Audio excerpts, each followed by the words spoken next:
नमस्कार. आजही डॉक्टर बाबासाहेब आंबेडकरांचं नाव घेतलं की काही लोकांना जळायला होतं. काही लोकांच्या मनामध्ये जे आजही त्यांच्यामध्ये असलेली जळाऊ वृत्ती किंवा त्यांच्यामध्ये असलेले त्या जातीवादी व्यवस्था जी आहे किंवा त्यांच्या मनामध्ये असलेला जातीवादीपणा हा समोर निघून येतो. असंच काहीसा घाणेरडा प्रकार पुन्हा एकदा घडलेला आहे. तर संपूर्ण प्रकार काय आहे आपण पाहणार आहोत. परंतु तत्पूर्वी तुम्हाला विनंती असेल, चॅनलवर नवीन असाल तर चॅनलला नक्कीच सबस्क्राईब करा. आज आपण 21व्या शतकात जगत आहोत. डॉक्टर बाबासाहेब आंबेडकर यांना मानणारा वर्ग मोठ्या प्रमाणात वाढताना आपल्याला दिसत आहे.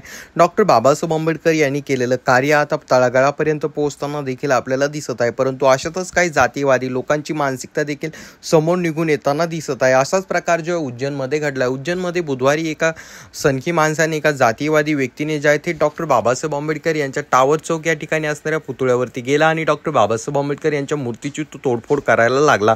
डॉक्टर बाबासाहेब आंबेडकर यांच्या पुतळ्याचा चष्मा त्याने काढला व तो फोडून टाकला. ही घटना त्या ठिकाणी असणाऱ्या काही लोकांच्या निदर्शनास आली व त्या ठिकाणी असणाऱ्या काही दुकानदारांनी त्याला समजून सांगण्याचा प्रयत्न केला. परंतु तो जातीवादी व्यक्ती एकही शब्द ऐकायला तयार नव्हता.